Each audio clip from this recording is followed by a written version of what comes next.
Welcome to Cooking with String Bean. I am String Bean. You're watching Penguin Arms. Today I'm going to be making some gourmet leftovers ramen, where I put leftovers and ramen together to make an unholy combination that is not going to sit well in my gut at all, and, well, not be so good for my health. So here I have ramen in the ramen cooker. That's right, I use a ramen cooker. I am the scum of the earth. Just gonna set that into the old microwave for 3:30 start. And now we just wait. Except you won't wait because it'll just cut back.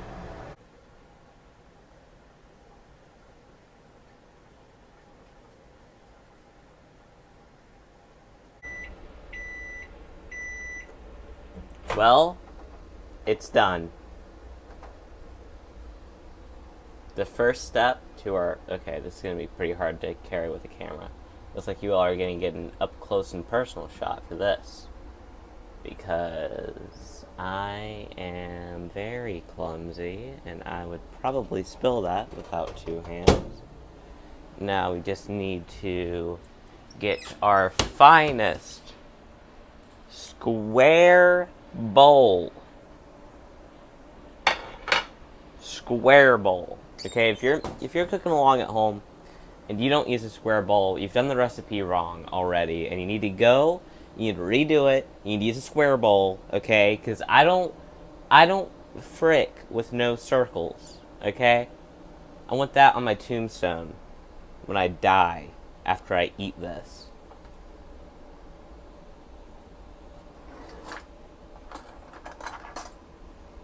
Okay. Ooh, the sodium contents in this is going to be through the roof. Now, you just got to kind of plop it in there, you know. Now, we want some broth, but we don't want too much broth, okay? Because I think, whoa, I almost spilled that mildly boiling water onto the stove. That would have been really bad. Okay. I'm going to dump this while you all can just stare at the magnificence that is my heart attack. Ooh, okay, now we're going to use the rest of the water as our broth. There we go. Not too much, because we want to let the flavor of the next component, which you all may be wondering what that next component is. And I'm like, yeah, I'm going to tell you once I put some flavor into it and we make a broth, okay, you dumbs. Just gotta... Oh, yeah. Oh, yeah. If only you could smell this. You'd be smelling sodium overload. Okay. Now, we're gonna want to mix the powder into the excess water to make our broth.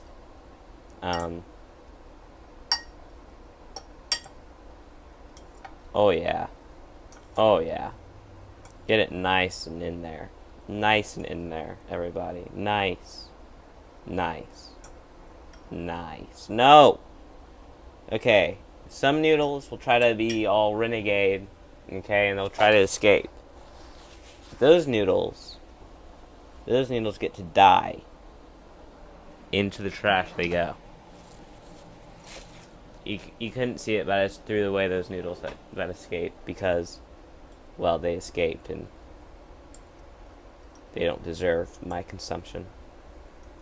Okay, now we're going to let that sit. We're going to let that cool. But in the meantime, we can get started on the next component of this magnificent dish. Now, you may be wondering to yourself, why is this called the leftover ramen gourmet dish? And that's because, my friend, you can do this with about anything. Anything you have in the fridge. Anything that's a leftover. Right now I have some boneless chicken wings that I got from the cafe. I'm going to put them on a plate. Then I'm going to put them in the microwave.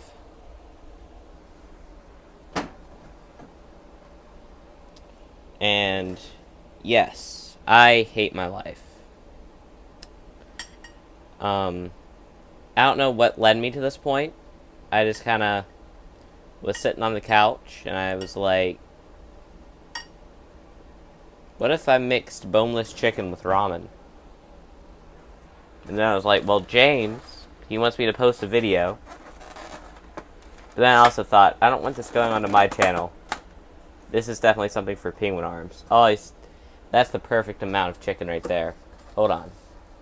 Now, I got the Carolina Sweet, which is the mustard-based barbecue sauce that they serve at the cafe, the St. Albans Cafe. I hate that place so much, actually. It's always so loud. And the music selection in their jukebox is dated and horrible. The atmosphere is terrible. It's always dark. The food is subpar. I don't like going there. I don't know why everyone in the state of West Virginia who lives in St. Albans is like, oh yeah, the cafe, that place is good. Is it because it's the only local business we have in St. Albans that's, you know, even almost worth bragging about? That isn't like a strip club? Huh? Or like some real estate agency. Now we're gonna want to put this in for probably, I'd say, 30 seconds. Not too long. You actually get to see the full rotation of this chicken for all 30 seconds. I'm actually trying to pad this video out to 10 minutes. Because if Penguin Arms somehow becomes popular, you know, the YouTube algorithm is going to want our videos to be 10 minutes, so we get watch time and we get ad revenue, but we don't have to worry about that just yet. But at the same time, I like my videos to be 10 minutes because it's done, because it feels like more of like a epic tale. And this will probably be my last video I ever make. Not because I'm done with YouTube, far from it. More like I'm just probably not going to survive this dish, knowing my stomach. This will be epic. Epic. I don't really know how the flavors are gonna mix. That's not really something that I thought of when I was creating this dish. I was just like, I'm kind of hungry. What if I put these two things together? Because I didn't want to just have ramen. No, I had to soup it up a little bit with some pizzazz, some fanciness, with some gourmet. Oh, this is, ooh. Oof. Oof. That kind of looks like something you get at like a Panda Express, maybe. If Panda Express just stopped caring about all quality. And that's coming from Panda Express, who is not at all the finest Chinese cuisine, but, you know, whatever works, I guess. Excuse me while I clean my eating area here. But yes, we are in the end game now. This is where I consume my creation. Not too happy about this.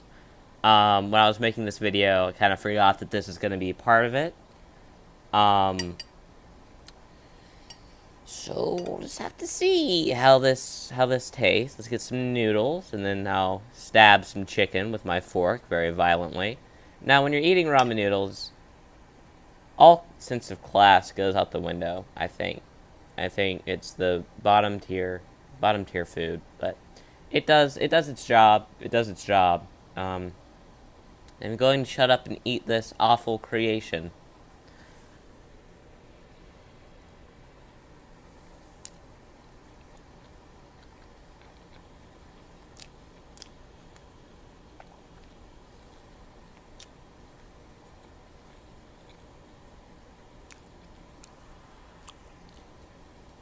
I use adjectives like awful and ungodly to describe this meal before I ate it. Now that I'm eating it, I think that the best adjective to describe this is underwhelming. I am very underwhelmed. Flavor profiles don't really mix at all, so it's just like, I don't know, it tastes like two separate things, but not becoming one thing, just being two separate things. I'll probably rate this like a 4.5 out of 10 on the scale. Would have got a 5 if I was able to really taste that chicken broth, but I probably should have used a little bit more broth. That probably would have elevated this dish to a 5. Not good, not bad, inoffensive. I left that cabinet open when I was getting my bowl, so that concludes this episode of String Bean Food Reviews.